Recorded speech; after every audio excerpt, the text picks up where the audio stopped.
Hello again, fellow audiophiles. I am Wave Theory, and this is the Fosi Audio i5. This is an open-back planar magnetic headphone that is currently launching on a Kickstarter for a starting price of $387 US. That is a promotional price that will go up after the Kickstarter runs its course.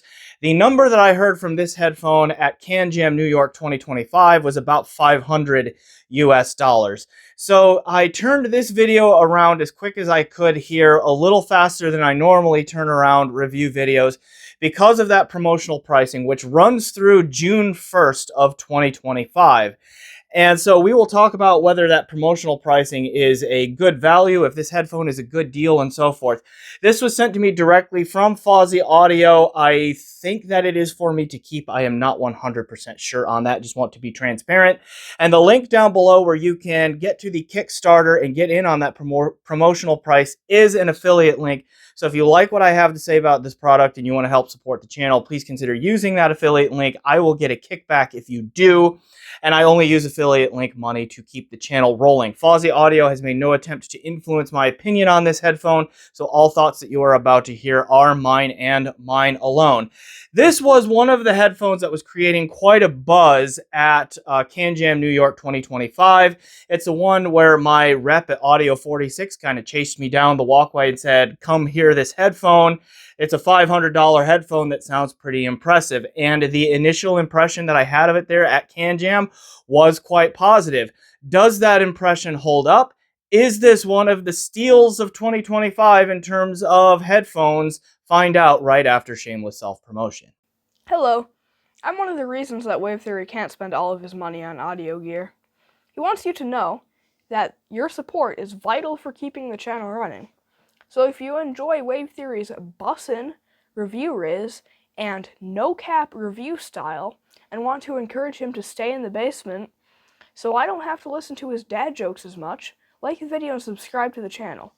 You can also send him a donation on PayPal or sign up for the Patreon. Links are in the description. Now on to the review. And I realized just now that I didn't change my shirt before this review, and I'm wearing one of my nerd pun t-shirts that I like to wear in my personal life. I'll put a link to the t-shirt that I'm wearing down in the description below. Honestly, that was not planned. I just completely forgot to put a different shirt on. But I'm sure the words will drive you crazy and you'll want to know what the rest of the shirt says. So link in the description for that. All right, back to the Fosi i5. It is at $387 for the Kickstarter price there, the beginning price. I think it is a pretty good deal. It's got a lot going for it there at that price. It's got some stiff competition in the world of planar magnetic headphones under $500 US, because I got my HiFiMan Ananda Nano headphone out, which is currently about $419 US, and did some pretty thorough comparison work between the two. And I will just drop here that I think the Fosi, again, it has some strengths. It is going to appeal to some people out there. But if in the long run it ends up costing more money than the Ananda Nano, then I think the Ananda Nano becomes the better value and the better deal. All right. So I would encourage Fosi that even after the promotional pricing there, don't go up too much higher. Keep it closer to this cost right here. And then I think it really is a pretty good value and offers a different option for a full-size planar magnetic headphone at that price than the Nano. All right, let's unpack all of that. So about the i5. So as I said at the top of the review video here, I first got a brief demo of this headphone at CanJam New York 2025. And it was one of the items that was kind of the talk of the show. There were a lot of people that were very excited about this headphone and had a very positive first impression of it there at the show. I am one of those people. When I first put it on, I was like, yeah, that really does seem like a smooth and refined and like big soundstage kind of sound there. And it didn't have like any notable or real flaws to its sound in that demo either. Like I wasn't noticing any treble peaks or anything like that. So I got the contact info and gave my contact info to the Fosi people there. And, the gears turned and eventually this showed up here for review. And during this Kickstarter promotional period, which again runs through June 1st. All right, I filmed this video on May 5th of 2025. I hope to release it publicly here in just a couple of days after that. So to maximize the time between this video going public and then the end of that promotional period. Okay. The drivers in the i5, again, are planar magnetic. They are rated at 28 ohms of impedance with a 98 decibel per milliwatt sensitivity. I did check its drivability and its power demand there. I plugged it directly into my Amazon Kindle Fire tablet, a 10-inch version that still miraculously has a 3.5 millimeter headphone output on it. And this actually sounded okay on that, but I did have to max out the volume on that tablet, and this was probably doing somewhere around the 65, 66, 67, maybe 68 decibel average kind of output there on that. So if you want anything beyond that, and like I do my critical listening in the 72 to 75 decibel average range, you're definitely going to want an outboard amplifier, but you don't need a crazy amount of power to drive this well. There are several dongle DACs that'll work well, but a lot of like the Flask style portable headphone amplifiers or DAPs will power this just fine. Like my Death and Ray clarinet powered this just fine, had no issues there with plenty of room to spare. So it is not a particularly difficult load to drive in terms of power demand. You are going to want something cleaner and of higher quality than a Kindle Fire's built-in headphone output, though. Rest assured of that. Okay. What I want to do next, though, is cut to an overhead view where I show you a close-up of the build and the features and all of that, and I'll talk a little bit about comfort when we get back on the other side. So let's go ahead and look at that. All right, let's do a sort of overhead view here to take a look at the Fosi i5. I think it is a sharp-looking headphone. I personally like the aesthetic. To me, just with the way it looks with the headband here and this strap right here, and all that, which is kind of boingy. Okay, anyway, the strap right there at the headband system, the suspension strap and the yoking, and then of course the oval shape and all that. Okay, the chassis reminds me a lot of HiFiMan. I mean, particularly when you've got the wood accents right here from like their HE1000 series kind of look to it. But the grill work and the coloring here on the back and like the weight of it and the heft of it reminds me of Odyssey. So from a build and aesthetic standpoint here, like it seems like the love child of HiFiMan and Odyssey there, again, just from those physical aspects. All right, so again, suspension strap, headband system, and all that. This looks like it's clicky, but it's kind of free-flowing in there. So, I mean, there are like, looks like notches, but it flows like it slides. The head adjustment slides pretty cleanly and smoothly over those with some tension in there. All that just works on friction, basically, for the most part. It seems it really didn't slide around on me at all, and a lot of my usage there on that either. Nice big ear cups, okay, with large pads, reasonably large ear openings there, and so forth. The pads have no forward angle to them. They seem like they are symmetric pads both ways here. Flush mounted 3.5 millimeter cable input on either side there. So you can use just about any aftermarket 3.5 millimeter cable that you want with those. But back to the pads, they are big, they are soft, they are thick. They compress down a lot of ways. Also, they are Velcro mounted to the headphone there. So there is the driver, and there's like this kind of residue looking stuff on the back of the magnet there, which I don't really have a good explanation for, but there it is. And we see the Velcro mounting right there. And then of course there is the planar magnetic driver behind a set of magnets. So it looks like it has a dual-sided magnet structure there. All right, so pretty good there. The Velcro, that's what it looks like on the back of the cup there with the, or on the back of the pad with the head Velcro there. And there's like a plastic, right, that in there. There's kind of like a plastic mounting ring material in there. But anyway, the Velcro mounting here, I think, has pros and cons. Velcro is not necessarily known for its longevity. right? In terms of, at least if you're going to be pulling pads on and off a lot, that is going to wear down over time. However, it is a very easy pad mounting system, very simple to take pads on and off. So I think there could be a rather robust aftermarket pad market for this headphone, some of which may have a forward angle. So I'm kind of curious to see what like Duconi and Brainwaves and other companies like that, pad makers of the world, come up with in terms of pads for this particular headphone on there anyway. Now, I did mention that it does have a bit of heft to it. It is somewhat of a heavy headphone. However, this suspension strap system here works pretty well. It does a good job of distributing weight over the head, and so I didn't have any issues with the heaviness of it. It really kind of went away from a physical comfort standpoint, okay, on my head there for the most part. All right, so there's the up close and personal look at the build and the aesthetic, the pads, and the cabling and all of that kind of stuff. Let's get back to me on camera talking about other things.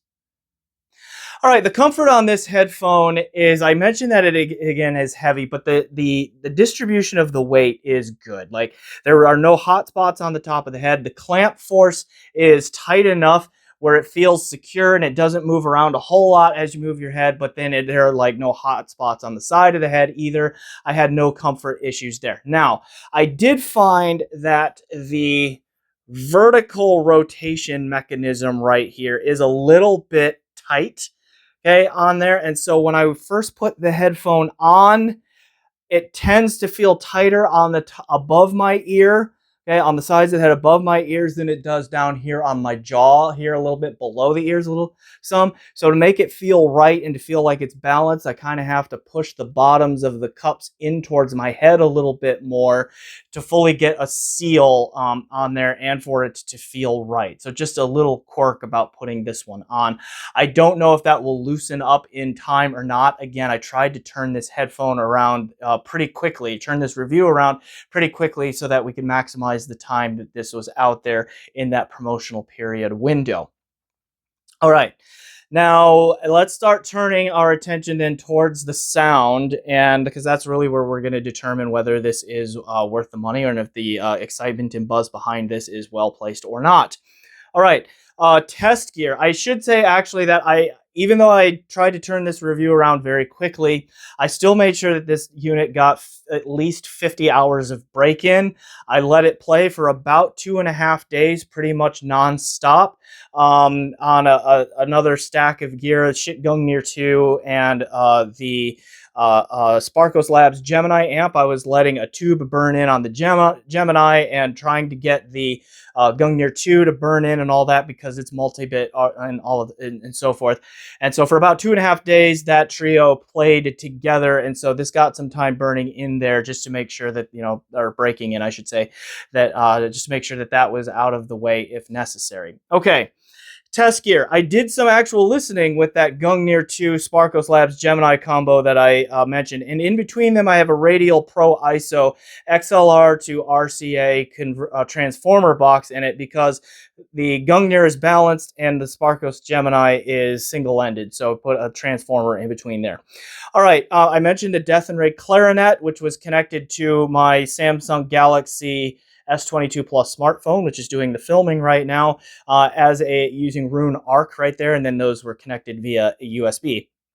And I should mention all digital music files here, lossless or high-res FLAC files or DSD files, all played locally, or in the case of FLAC files, could have also been streamed from Qobuz using Rune here on my home network, and then Rune endpoints either through Rune Arc or just standard Rune Remote, and so forth. Okay.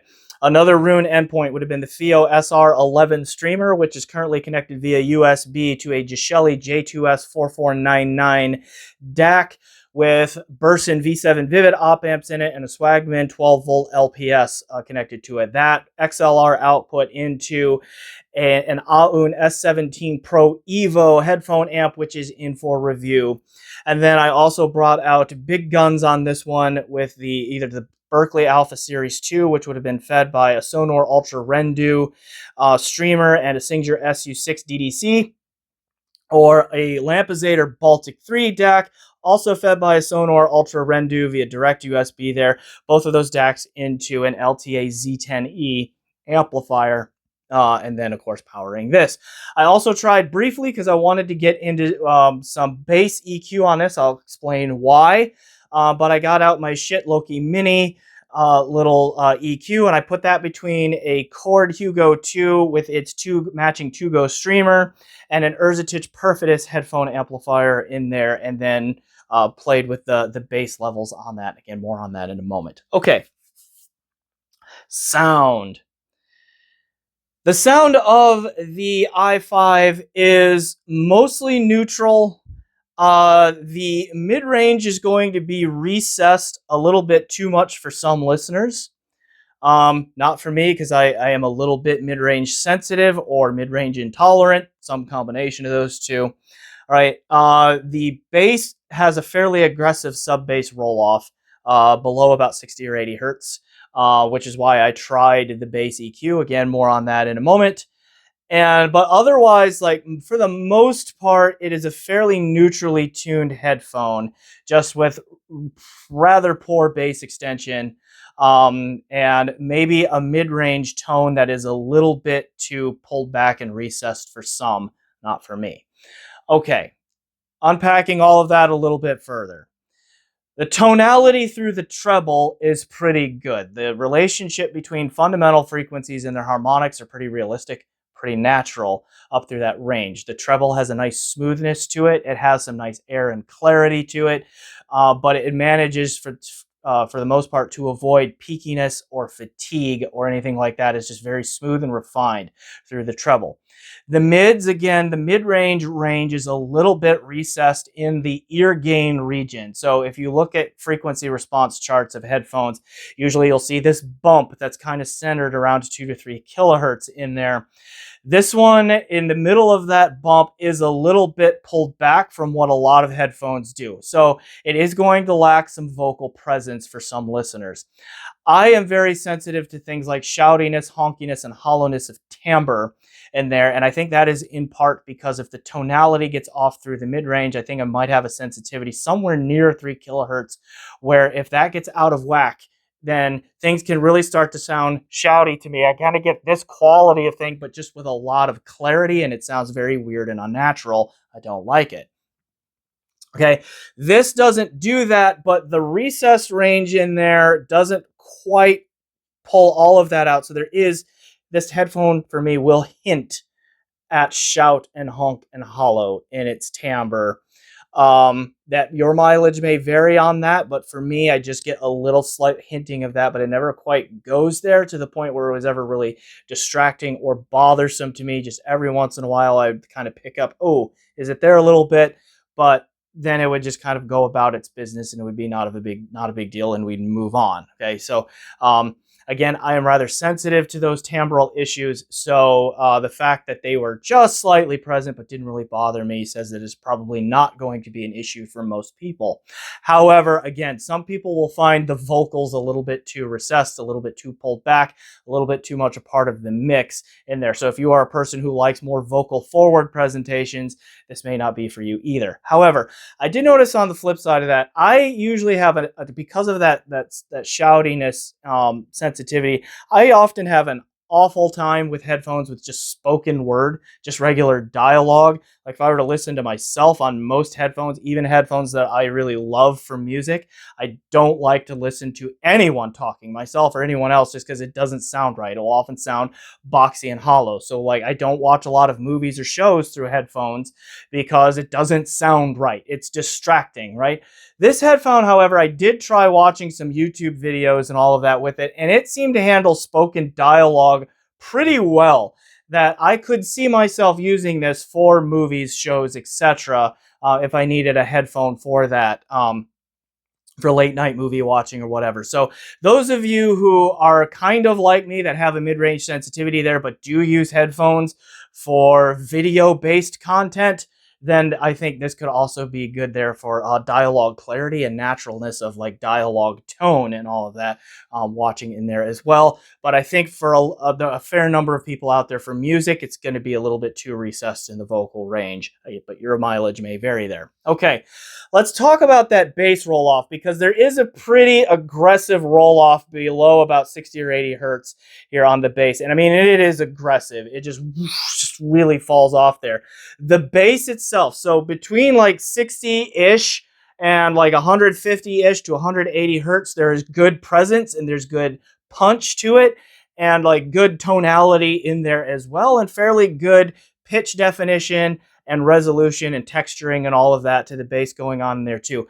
But if the music dips down below there and gets like something like Why So Serious by Hans Zimmer, kind of my acid test for bass extension and all of that, it just gets a little bit lean there, and so that can have an impact with some music where it just doesn't feel quite as fleshed out as it could be. Not all music, because not all music has stuff down below 80-ish hertz or so, okay? But some does, and for that does, it can sound a little like thinner and leaner than I would like it to there as well. So while I'm on that, let me talk about the use of EQ there, because I got that shit Loki Mini out to try to bring up the sub bass range a little bit. I am not a person who does a lot of EQ generally, so I'm pretty green when it comes to doing EQ. I just wanted kind of a proof of concept, or to see if the drivers could handle some added sub-bass energy. So I got the Loki Mini out between the Hugo 2 and the Perfidius, queued up Why So Serious, and played that bass passage in there. And I thought that it just started to get a little bit bloaty and sloppy. There was just like, it added some bloom to that mid bass region. And now that could be the parametric EQ on the Loki Mini not being narrow enough to just get everything below 60 hertz. It may go up to 100 or 120 or whatnot, where this has some good presence, and it just became too much there.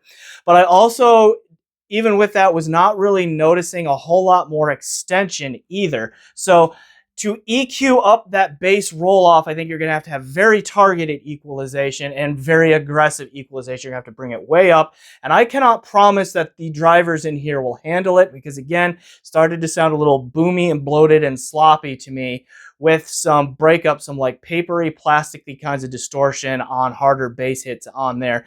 And that with that EQ brought up the bass knob on the Loki Mini. Where did I set it? Is it within arm's reach? No, it's not. I set it to about 3 o'clock. Okay, on there. So that's a pretty healthy boost there on that knob if you know anything about the Loki Mini. Okay. Moving on from frequency response things here, let's talk about the presentation, because the soundstage here is one of the standouts. It's big.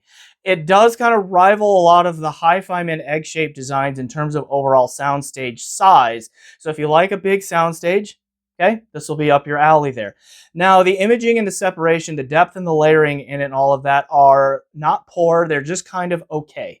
Right, there's a fairly good sense of imaging, placing things in the sound field there, but the separation, like the space between things, which really helps with like three-dimensionality and realism in the spatial presentation, is just kind of average, I would say, for the price. Not really standout, but also not really poor there either. But the soundstage size, if you just like a big, grandiose sound, that's one of the strengths of this headphone presentationally. Another strength is that it is very refined, and it's got some smoothness to it as well. There are not very many harsh edges to this headphone. Okay, it is not a fatiguing listen. Like, you can listen to this thing for a long time without ear fatigue, or at least I could there. So there's not a lot of sharpness or harshness in the treble. There's really not any kind of grit or grain to the mid-range or anything like that. Just a lot of smoothness, very refined, kind of a mature sound and presentation to it overall. So again, if that's the kind of thing that you like, this definitely has that. The dynamics are also kind of middling. It's got some good punch through that mid-bass region. It's got some decent snap on snare drums or anything like that, but it's not a standout feature. At the same time, it's not really a problem either.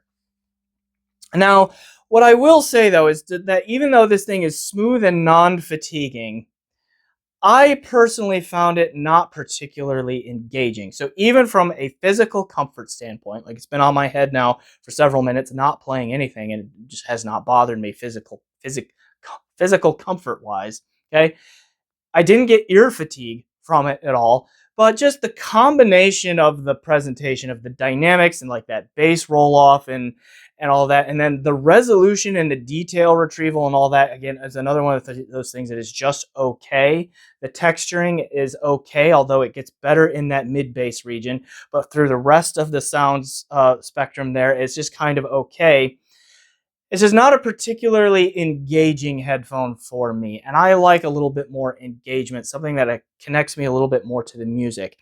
Your mileage may vary on this one. It's just that after longer listening sessions, I was like, just kind of like, okay, sure, it's fine.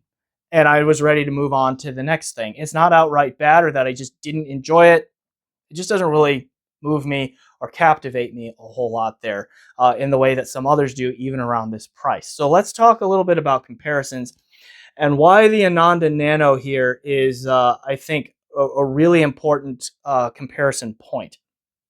So the Nano is going to be almost as big in terms of soundstage here. It has that HiFiMan egg-shaped design, so it does throw a large stage, maybe not quite as large as the i5. And of course, the i5 is not quite as large as some of the more expensive HiFimans like the HE1000 series, the Aria series, etc. Okay, but pretty big in terms of like the soundstage there. But the Nano is more holographic. It is more three-dimensional. It does a better job of spatial separation. It is also more resolving, so it just sounds a little bit more real. Now, and it's also more dynamic and impactful with better bass extension. So it has a more engaging sound to it as well, more active and lively and fun in that I can listen to there and be engaged in and really pulled into the music. Now, the trade-offs here is that the Ananda Nano, like many HiFiMans, can have too much treble for some, even for me sometimes, and it can be a little bit peaky. So the treble timbre is not as realistic on the Nano as it is the i5. The Nano can get sharp and shrill and become fatiguing here over long listening sessions too, where the i5 is much more relaxed and smooth, refined, and again, less fatiguing. All right. I think that the mid-range tonality on the Nano is also a little bit better, and then of course that sub-bass presence and impact is definitely better there. So the Nano is the better headphone than the i5 in terms of spatial holography, maybe not quite as big as in the soundstage, but in terms of like the accuracy of positional effects and the realism of positional effects, the imaging, the separation, and all that is better. It is more resolving, it is more detailed, it is more dynamically impactful, and it has the better frequency extension to it.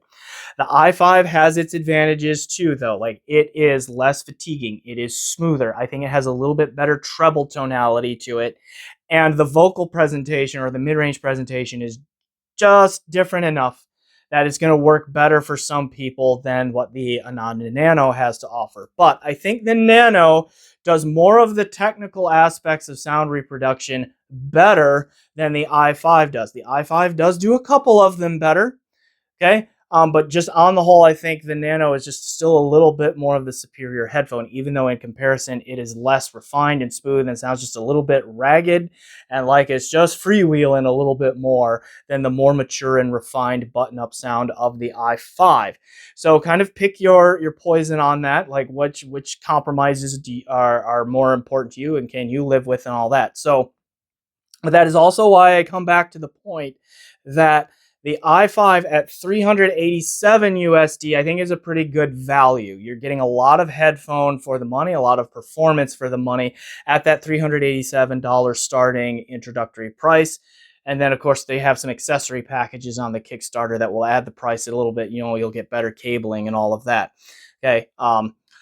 But after the Kickstarter promotion, I would encourage Fosi to not go more expensive than this. Okay, than the Ananda Nano, because the Nano does more things better than the i5 does. So if the i5 is equal or more expensive, then the value proposition of it does fall off a little bit. So that's just my encouragement to Fosi there.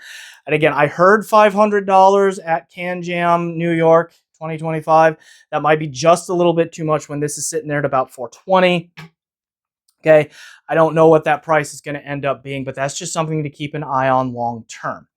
All right, but other than that, like, I do think the Fosi has a lot going for it. It's a solid unit. It doesn't work the best for me, but I can see the combination of things that it does well, and then like its collection of compromises and gives and takes working well for some people. So I want to check the hype train on it a little bit. We should not have a runaway hype train on it. Um, and we should, but at the same time, like, it is going to find an audience. It's going to fit in there, and deservingly so. And I hope and encourage that Fosi keeps the price of this reasonable and doesn't go beyond what the Ananda Nano goes for. So I will go ahead and leave it there. There's my review of the Fosi i5. Please remember to like, subscribe, and comment. Check out my PayPal and my Patreon. Generally do those things you do to support YouTube channels. And as always, enjoy the music.